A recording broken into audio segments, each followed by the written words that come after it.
مشاهدينا الكرام، السلام عليكم ورحمة الله تعالى وبركاته. مرحبا بكم في قائمة تطبيق اللغة الفرنسية المستوى المتوسط، الدرس 40. إذا مشاهدينا الكرام، من تابع معي هذه الدروس فسيتكلم باللغة الفرنسية. إذا سنبدأ الدرس على بركة الله. إذا أردت مثلا أن تقول، أو إذا أردت سيدتي أن تقولي منذ هذا الصباح، ستقول أو ستقولي depuis ce matin. depuis ce matin، منذ هذا الصباح. مثلا تحس بألم، هي تحس بألم في المعدة. elle a mal au ventre. إذن depuis ce matin elle a mal au ventre. منذ هذا الصباح لديها أو تحس، نقول لديها ألم في المعدة أو تحس بألم في المعدة. إذن depuis ce matin elle a mal au ventre. depuis ce matin elle a mal au ventre. منذ هذا الصباح لديها ألم في المعدة. depuis دائما نستعملها إذا أردنا أن نقول منذ. إذن depuis منذ. و au ventre في البطن. ce هذا elle a لديها elle a. إذن depuis ce matin elle a mal au ventre. يمكن أيضا أن نقول il لديه ألم في البطن أو يحس بالألم في البطن. سأكتب il a il a mal au ventre. لديه ألم في المعدة. إذن depuis ce matin il a mal au ventre. إذا أردت مثلا أن أقول يذهب الأطفال إلى المسبح البلدي أو مسبح البلدي، أو يذهبون إلى المسبح العمومي، سأقول إذن يذهب الأطفال les enfants vont à la piscine municipale أو la piscine publique. إذن les enfants الأطفال vont يذهبون أو يذهبون، نقول يذهب أو يذهبون vont les enfants الأطفال à la piscine إلى المسبح أو إلى مسبح البلدية municipal، وهي البلدية. إذن مسبح البلدية. les enfants vont à la piscine municipale هي البلدية. إذن les enfants الأطفال vont يذهبون à la piscine municipale أي البلدية. les enfants vont à la piscine municipale. أو les enfants vont à la piscine publique أي العمومي، إلى المسبح العمومي. الأطفال يذهبون إلى المسبح العمومي. أو يمكن أن نقول سعيد لديه عيون خضراء، أو شادي لديه عيون خضراء. أو كريم، سنكتب كريم a les yeux verts أو les yeux rouges حمراء، les yeux bleus خضراء. إذن كريم لديه عيون خضراء. يمكن أن نقول كريم لديه تعني لديه les yeux verts خضراء، les yeux verts. يمكن أن أقول أيضا، سأعوض كريم بإيل، il a les yeux verts، il a les yeux verts. أو يمكن أن أقول j'ai لدي j'ai les yeux verts أو j'ai un cahier vert بدون S j'ai un cahier vert بدون S إذا مفرد j'ai un cahier vert أو j'ai une maison تابع معي وحاول التركيز maison verte j'ai une maison verte لدي منزل أخضر une maison la maison لماذا قلنا verte وأضفنا لأن une maison أو la maison هو اسم مؤنث une maison أو la maison اسم مؤنث لذلك نقول j'ai une maison verte أو j'ai un stylo vert إذن هناك فرق بين المؤنث والمذكر le féminin et le masculin وأيضا بين الجمع والمفرد pluriel singulier إذن verte للمؤنث و vert للمذكر j'ai une maison verte أو tu as une maison verte tu as une maison verte إذن tu as هناك خطأ يجب أن نضيف S إذن tu as une maison verte في آخر هذا الفيديو سأضع لكم تمرين أو exercice لكي تجيبوا عليه يجب أن تجيبوا على هذا التمرين أو الإكزرسيس وهو في آخر الدرس الآن سأطرح سؤال مثلا هل أخذت مفاتيح السيارة أو مفاتيح المنزل أو ما شابه إذن as-tu pris les clés de la voiture as-tu pris les clés de la voiture as-tu pris هل أخذت as-tu pris les clés مفاتيح de la voiture السيارة إذن as-tu pris les clés de la voiture هل أخذت مفاتيح السيارة إذن as-tu pris أخذت pris les clés de la voiture أو يمكن أن نقول tu as pris les clés de la voiture tu as pris les clés de la voiture أي هل أخذت مفاتيح السيارة دائما هي على شكل سؤال سواء عن طريق الصوت تظهر السؤال عن طريق الصوت أو عن طريق الكتابة إذن as-tu pris les clés de la voiture أو مثلا أحب أن أضع الصباغ في الماء أحب أن أضع الصباغ في الماء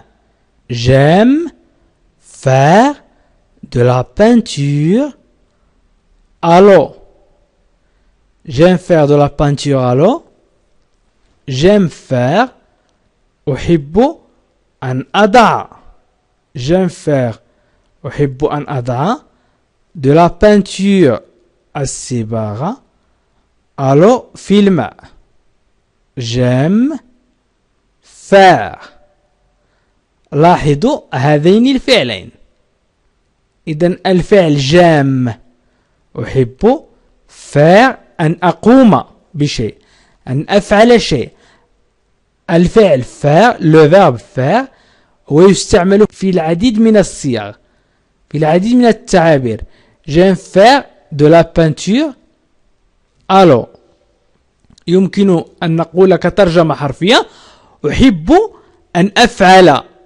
الصباغة في الماء ولكن في اللغة العربية هناك ركاكة في الأسلوب ولذلك نقول j'aime faire هي أحب أن أضع de la peinture الصباغة à l'eau في الماء j'aime c'est la conjugaison du verbe aimer au présent faire أفعل الفعل faire بقي في المصدر الانفينيتيف. المصدر هو الانفينيتيف أي لم نقم بتصريفه. والفعل aimer قمنا بتصريفه. الفعل aimer قمنا بتصريفه إلى الحاضر أي au présent. J'aime faire de la peinture. Alors أحب أن أضع الصباغة في الماء. Iras-tu à Londres cet été? Iras-tu à Londres cet été? Iras-tu à Londres cet été? أنت ذاهب إلى لندن هذا الصيف. Iras-tu à Londres cet été? أنت ذاهب إلى لندن هذا الصيف. Iras-tu إذا قلنا فقط إذا تكلمنا عن tu iras. إذا تكلمنا عن tu iras فنحن نتكلم عن أنت ذاهب. tu iras أنت ذاهب. الآن tu iras à l'école أنت ذاهب إلى المدرسة.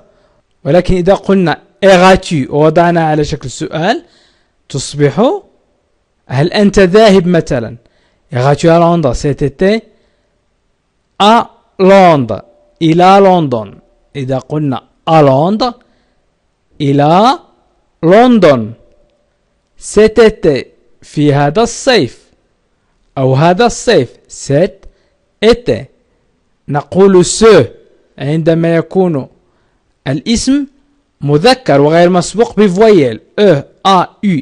les voyelles هي e a u o u i أو y. وإذا كان مسبوق بلي فويل أو h صامتة نكتب c avec t في الأخير. إذن iras-tu à Londres cet été? أأنت ذاهب إلى لندن هذا الصيف؟ إذن على شكل سؤال. أو يمكن أيضا أن نقول est-il arrivé à l'heure ce matin? Est-il arrivé à l'heure ce matin? هل وصل في الوقت المحدد هذا الصباح؟ هذا الصباح. إذن سنتكلم عن à l'heure. à l'heure. إذن à l'heure تعني في الوقت. à l'heure في الوقت المحدد. à l'heure. Est-il arrivé à l'heure? Est-il arrivé? هل وصل. هل وصل est-il arrivé à l'heure أي في الوقت المحدد. ce matin هذا الصباح. ce matin هذا الصباح. إذن هنا استعملنا ce. قلنا ce للمذكر غير مسبوق بفويل. إذا قلنا cette للمؤنث مثلا cette maison. وc للمذكر المسبوق بفويل أو h صامتة. وc للجمع. وc للجمع. إذن ce matin. Est-il arrivé à l'heure ce matin? à هنا تعني في. à l'heure في à l'heure. إذا تكلمنا عن l'heure لوحدها نقول الساعة. وإذا قلنا à l'heure نقول في الوقت المحدد. à l'heure. إذن في الوقت المحدد. Est-il arrivé à l'heure ce matin? Est-il arrivé à l'heure ce matin? Pour aller au marché, ma grand-mère met une robe à fleurs. Pour aller au marché, ma grand-mère met une robe à fleurs. Pour aller au marché, للذهاب إلى السوق. Ma grand-mère أي جدتي met تلبس une robe فستان فستان à fleurs زهري. Pour aller au marché, ma grand-mère met une robe à fleurs. Pour aller au marché. Pour aller au marché. إذن pour سبقت الفعل aller. لما نقول je vais au marché قلنا pour aller au marché يبقى aller في المصدر au تعني à au تعني à le ولكن à هي كلمة خاطئة في اللغة الفرنسية ولذلك نقول لها او. لا يمكن أن نكتب à نكتب au marché. Pour aller au marché, ma grand-mère أمي ma grand-mère أمي نقول ma grand-mère أمي ta grand-mère ta grand-mère إذا قلنا ta تعني جدتك ta grand-mère جدتك sa grand-mère sa grand-mère جدته sa grand-mère جدته mais une robe à fleurs. Mais c'est le verbe mettre au présent. Je mets, tu mets, il met, elle met une robe à fleurs. إذا تضع فستانا زهري. Elle met une robe à fleurs. تضع فستانا زهري أي توجد فيه ورود أو زهور أو ما شابه. Une robe قلنا فستان. Une robe فستان à fleurs زهري à fleurs زهري. إذن pour aller au marché sa grand-mère met une robe à fleurs. سأستعمل أيضا mais وبمعنى تلبس تضع تضع أو تلبس. إذن يمكن أن نقول عندما تبرد ماري إنها تلبس الجوارب. عندما تبرد ماري إنها تلبس الجوارب. Quand Marie a froid, elle met des chaussettes. Des chaussettes. Quand Marie a froid, elle met des chaussettes. عندما تبرد ماري quand Marie a froid, elle met des chaussettes. إنها تلبس الجوارب. Quand Marie a froid, elle met. إذن quand عندما Marie a froid, elle met أي تضع. Elle met تضع أو تلبس des chaussettes أي الجوارب. إذن quand Marie a froid, elle met des chaussettes. عندما تبرد ماري إنها تلبس الجوارب. إذا مشاهدينا الكرام سأعيد قراءة ما كتبته أي الجمل التي كتبتها. حاولوا فقط أن تتابعوا معي. سأقرأ قراءة عادية وبشكل عادي. Depuis ce matin, il a mal au ventre. Depuis ce matin, il a mal au ventre. Les enfants vont à la piscine municipale. Les enfants vont à la piscine municipale. Karim a les yeux verts. Karim a les yeux verts. As-tu pris les clés de la voiture? As-tu pris les clés de la voiture? J'aime faire de la peinture à l'eau. J'aime faire de la peinture à l'eau. Iras-tu à Londres cet été? Iras-tu à Londres cet été? Est-il arrivé à l'heure ce matin? Est-il arrivé à l'heure ce matin? Pour aller au marché, ma grand-mère met une robe à fleurs. Pour aller au marché, ma grand-mère met une robe à fleurs. Quand Marie a froid, elle met des chaussettes. إذن السؤال هو les enfants vont à municipal. يذهب الأطفال إلى مسبح البلدية. ما هو الجواب هنا؟